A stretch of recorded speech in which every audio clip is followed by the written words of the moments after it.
యేసునామమే ఎంతో మధురం. ప్రభు యేసు వాక్యమే చిరస్మరణీయం. ప్రభు యేసునామమే ఎంతో మధురం. ప్రభు యేసు వాక్యమే చిరస్మరణీయం. ప్రభు యేసు పాదమే నిత్యాశ్రయము. ప్రభు యేసు సేవయే సత్య జీవనము. లోకరక్షక పతిత పావన వందనం అందుకు. నిత్య జీవమా సత్యనామమా స్తుతి స్తోత్రాలందుకు. ప్రభువునందు ప్రేమైన వారలారా, మన రక్షకుడు అయిన యేసు ప్రభుల వారి దివ్యనామమున ప్రేమతో ఆహ్వానిస్తున్నాం. ప్రార్థన. ప్రియ పరలోకపు తండ్రి, మీ కృప చొప్పున ఈ వర్తమానం ద్వారా మాట్లాడటకు ఇచ్చిన సమయము అవకాశమును బట్టి మిమ్మను స్తుతిస్తున్నాం. మా హృదయ బలిపీఠములు సిద్ధపరిచి ఉన్నాము. మీ వాక్యము అనే అగ్నిచే వెలిగించు తండ్రి.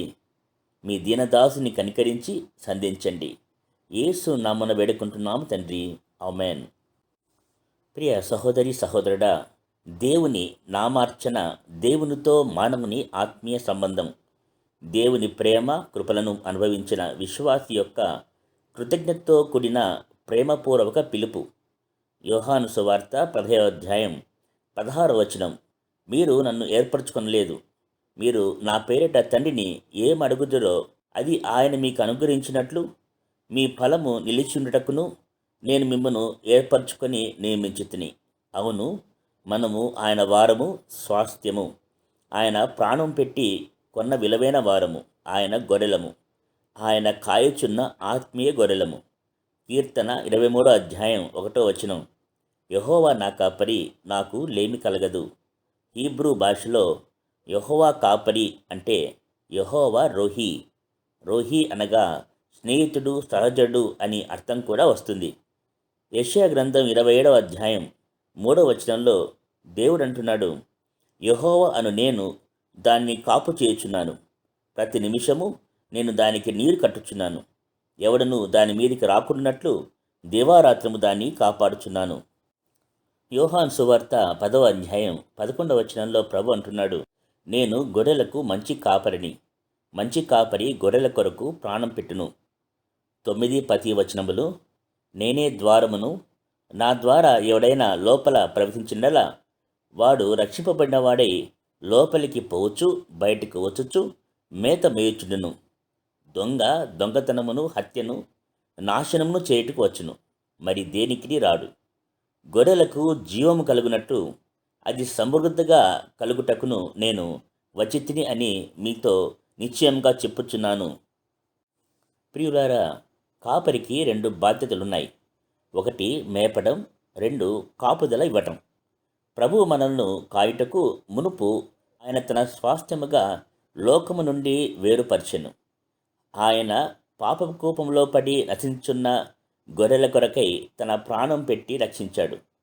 రోమిలకు రాసిన పత్రిక 5వ అధ్యాయం 8-9 వచనములు. అయితే దేవుడు మనెడల తన ప్రేమను వెల్లడిపరుచున్నాడు. ఎట్లనగా మనమింకనూ పాపలమై ఉండగానే క్రీస్తు మన కొరకు చనిపోయెను. కాబట్టి ఆయన రక్తం వలన ఇప్పుడు నీతిమంతులుగా తీర్చబడి మరింత నిశ్చయముగా ఆయన ద్వారా ఉగ్రత నుండి రక్షింపబడదుము. ప్రభు యొక్క కాపుదల దేవుని ఉగ్రత నుండి కాపాడుతుంది. కొరింథీయులకు రాసిన 2వ పత్రిక 1వ అధ్యాయం 22వ వచనం. ఆయన మనకు ముద్ర వేసి మన హృదయములలో మనకు ఆత్మ అను సంచకరమును అనుగ్రహించి ఉన్నాడు. ఆయన తన ఆత్మచే మనల్ని అభిషేకించి మన హృదయంలో సింహాసనుడై ఆయన మన తలంపులకును ఆలోచనలకును కావలి కాయిస్తాడు. మరి ముఖ్యంగా మనము ఆయన మేపడి గొర్రెలము. ఆయన రక్షింపబడిన వారిని జీవము గల వాక్యమనే మన్నాతో తృప్తిపరుస్తున్నాడు. కీర్తన 119వ అధ్యాయం 105వ వచనం. నీ వాక్యము నా పాదములకు దీపము, నా త్రోవకు వెలుగునై ఉన్నది. ఆయన తన జ్ఞానముచే మనలను ఈ లోకయాత్రలు నడిపిస్తున్నాడు. 50వ వచనం. వాక్యం మనల్ని బ్రతికిస్తుంది, బాధలో నెమ్మది కలగచేస్తుంది. 133 వచనం, వాక్యము మన అడుగులను స్థిరపరుస్తుంది, ఏ పాపం మనల్ని ఏలనీయదు. హెబ్రీయులకు రాసిన పత్రిక 4వ అధ్యాయం 12వ వచనం, ఎందుకనగా దేవుని వాక్యము సజీవమై బలము గలదే, రెండంచులు గల ఎటువంటి ఖడ్గము కంటెను వాడిగా ఉండి ప్రాణాత్మలను కీళ్లను మూలుగను విభజించినంత మటుకు దూరుచు హృదయం యొక్క తలంపులను ఆలోచనలను శోధించున్నది. మన కాపరి అనుగ్రహించు ఆహారము జీవాహారము. వాక్యమనే మన్నా ఎంతో మన శరీరములకును ఆత్మకులను ఆరోగ్యమును కలగజేయును. 107వ కీర్తన 27వ వచనం, ఆయన తన వాక్కును పంపి వారిని బాగు చేసెను, ఆయన వారు పడిన గుంటల నుండి వారిని విడిపించెను. ఆ వాక్కు యేసే. ప్రియులారా, యెహోవా నా కాపరి అనగా ఆయన మనల్ని గద్దు పునాది వేయబడక మునుపే మనల్ని ఏర్పరచుకొని మనలను పరిశుద్ధపరిచి నిత్య జీవమునకు వారసులుగా చేయుటకు, మన జీవితాంతం వరకు మన ప్రవర్తనకు మరియు రక్షణను కాపాడుట ఎందును ఆయన మనకు తోడుగా ఉండేవాడు. హెబ్రీయులకు రాసిన పత్రిక 13వ అధ్యాయం 20-21 వచనములు, గొర్రెల గొప్ప కాపురైన యేసు అను మన ప్రభువును నిత్యమైన నిబంధన సంబంధముగు రక్తమును బట్టి మృతుల నుండి లేపిన సమాధానకర్తయగు దేవుడు యేసుక్రీస్తు ద్వారా మన దృష్టికి అనుకూలమైన దానిని మనలో జరిగించుచు ప్రతి మంచి విషయంలోనూ తన చిత్త ప్రకారం చేయుటకు మిమ్మును సిద్ధపరచునుగాక. యేసుక్రీస్తుకు యుగ యుగములకు మహిమ కలుగునుగాక. మనము మునుపు గొర్రెల వలె తప్పిపోతిమి గాని ఇప్పుడు మన ఆత్మల కాపరియు అధ్యక్షుడు అయిన యేసు ప్రభు వైపు మళ్ళీ ఉన్నాము. పేతురు రాసిన మొదటి పత్రిక 5వ అధ్యాయం 4వ వచనం, ప్రధాన కాపరి ప్రత్యక్షము అయినప్పుడు మీరు వాడబారని మహిమ కిరీటం పొందుతారు.